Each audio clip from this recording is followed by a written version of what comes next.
नमस्कार दोस्तों, मेरा नाम संध्या है और मैं एक हाई प्रोफाइल घर से हूँ और मेरी उम्र 28 वर्ष है और मैं रोज़ाना जिम जाकर वर्कआउट करती हूँ।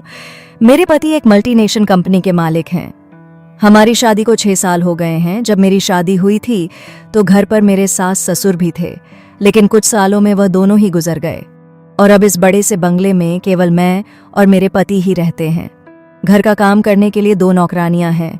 मेरे पति के पास पैसों की कोई कमी नहीं है, यदि कोई कमी है तो बस समय की है। मेरे पति के पास मेरे लिए जरा सा भी टाइम नहीं रहता है। जब कभी किसी पार्टी में जाना होता है तो वही एक ऐसा पल होता है जहां हम दोनों कुछ पल साथ में बाहर बिताते हैं। वह घर से भी जल्दी काम पर जाते हैं और रात देर से आते हैं, फिर भी ऐसा बिल्कुल भी नहीं है कि वह मुझे खुशी नहीं देते हैं। वास्तव मेरे पति हर प्रकार की खुशी देते हैं और मैं उनसे खुश भी हूँ। लेकिन सास ससुर के गुजरने के बाद मैं घर पर अकेली ही रहने लगी थी। कभी कभी ही कोई रिश्तेदार का आना होता था या हम कहीं बाहर जाते थे, जिससे मेरा मन बहलता था। मैं दिन भर घर पर अपने फोन में ही लगी रहती थी। मैं मोबाइल पर फिल्म देखने की आदी थी। मैंने अपने पति को भी कई बार कहा कि चलिए कभी हम भी कुछ अलग करके देखते हैं, लेकिन उनका इस तरह से कभी मन नहीं किया। उन्हें ये सब बिल्कुल भी पसंद नहीं था। धीरे धीरे मुझे इससे बोरियत सी होने लगी और मुझे कुछ नया करने की चाहत होने लगी, लेकिन इसके लिए मेरे पति कभी भी मेरी बात मानने को तैयार नहीं हुए।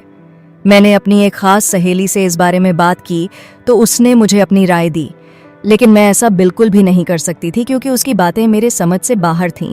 फिर मेरी उसी सहेली ने ऐसा कुछ किया कि जिससे मेरी लाइफ पूरी तरह से बदल गई।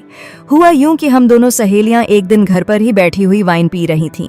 वाइन पीते हुए ही उसने मुझसे मेरी प्रॉब्लम के बारे में पूछा तो मैंने उससे वही बात फिर से बताई। मेरी समस्या को सुनकर वह कुछ सोचने लगी और मैं उसके जवाब का इंतजार करने लगी। उस वक्त मेरे घर की नौकरानी घर पर काम कर रही थी। उसे देखते हुए पता नहीं कैसे उसके मन में एक ख्याल आया। उसने मुझसे कहा, क्यों ना मैं एक नौकर का इंतजाम कर दूं जो तेरे घर का भी काम करें और तेरा भी। मैंने कहा, हमारे घर पर तो 2 नौकरानियां हैं। वाइन की ग्लास लेकर बालकनी से बाहर देखती हुई कुछ और सोचने लगी।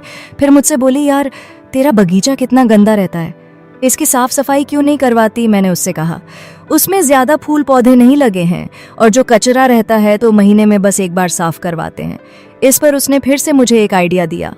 वह बोली, क्यों ना तू अपने बगीचे में ढेर सारे पौधे लगवा ले और उसकी देखरेख करने के लिए एक माली को काम पर रख लेना। उसके लिए तू अपने पति को मना ले, बस इसके बाद तेरी हर समस्या का समाधान हो जाएगा। ये बात घर के अंदर तक ही रहेगी। मैंने भी सोचा कि यह तरीका अच्छा है, इसके लिए मैं पति को भी आसानी से मना सकती हूँ। उसी रात मैंने पति से कहा, मुझे अपने बगीचे में फूल पौधे लगवाने हैं और इसकी देखरेख करने के लिए किसी को काम पर रख लेते हैं। उन्होंने बड़ी आसानी से मुझे इसकी इजाजत दे दी। अगले दिन मैंने अपनी सहेली को घर बुलाया और उसे सब बात बताई। मैंने उससे पूछा कि ऐसा आदमी कहाँ मिलेगा जो बगीचे की अच्छे से देखभाल कर सके। इस पर उसने कहा, इसकी बिल्कुल भी चिंता मत कर, एक आदमी है मेरे पहचान का जो ये सब काम करने के लिए तैयार हो जाएगा। वैसे भी तुम्हारे जैसे अमीर घर पर कोई गरीब परिवार का आदमी काम के लिए तैयार हो जाएगा और जी जान लगाकर काम करेगा। उसकी बात को मानते हुए मैंने उसे इस काम के लिए हाँ कह दिया। उसके बाद 1-2 दिन बाद ही हम दोनों बाजार जाकर ढेरों फूल पौधे खरीद लाए। बस अब इंतजार था तो उस माली के आने का जिससे मेरी सहेली ने बात की थी। 2 दिन तक तो वह नहीं आया। मेरी सहेली ने बोला कि अगले दिन वो उसे लेकर आ रही है। दोपहर में 2 बजे मेरे घर की डोरबेल बजी। मैं उस वक्त सोफे पर बैठी टीवी देख रही थी। मेरी नौकरानी ने जाकर दरवाजा खोला और मेरी सहेली अंदर आई। उसे अकेली अंदर आते देखकर मेरा दिल टूट सा गया। मैंने इशारे से ही उससे पूछा कि क्या हुआ, अकेली आई है। उसने मेरा हाथ पकड़ा और मुझे ऊपर बालकनी में ले गई। बालकनी में जाकर उसने बगीचे की तरफ इशारा किया और मैं बगीचे में देखने लगी। वहां एक आदमी फूलों को देख रहा था। मैं तुरंत बोली, ये है क्या? ये तो एक बूढ़ा आदमी है। मेरी सहेली ने कहा, वह बूढ़ा है तो इससे क्या हुआ? कौन सा तुझे इससे शादी करनी है?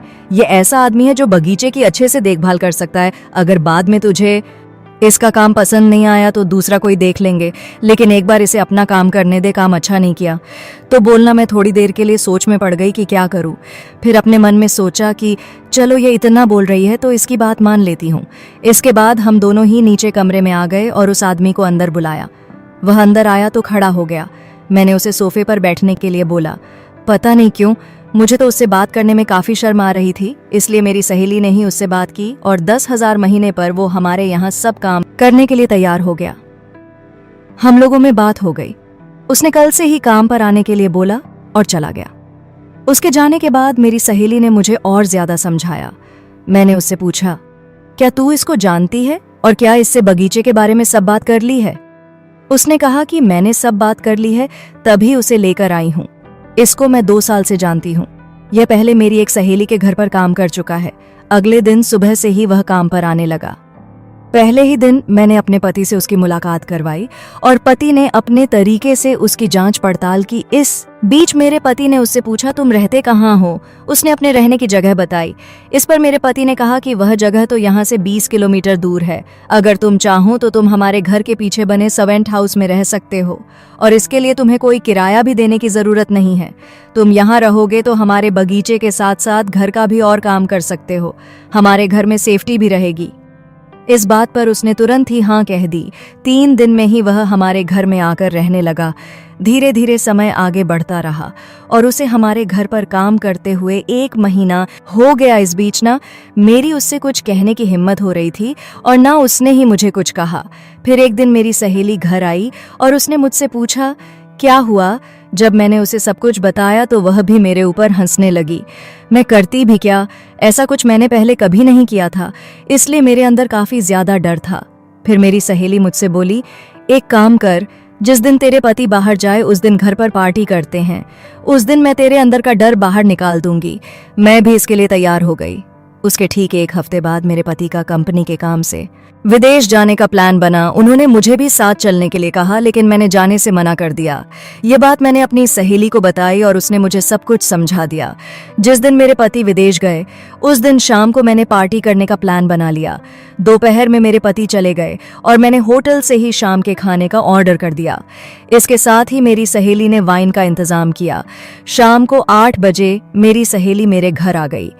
मेरी सहेली ने पहले से ही माली को सब बता दिया था कि आज हम पार्टी करने वाले हैं। शुरू में हम तीनों ने वाइन पीना शुरू किया। धीरे धीरे वाइन का दौर चलता रहा और हम तीनों को ही नशा छाने लगा। इसके बाद हम तीनों ने साथ में खाना खाया। खाना खाने के बाद भी मेरी सहेली ने एक और वाइन का पैक तैयार किया और फिर हमने बगीचे में पूरी रात पार्टी का आनंद लिया। तो धन्यवाद दोस्तों, उम्मीद है आप लोगों को हमारी यह प्यारी सी काल्पनिक कहानी पसंद आई होगी। वीडियो पसंद आए तो लाइक करें और चैनल को सब्सक्राइब करना ना भूलें।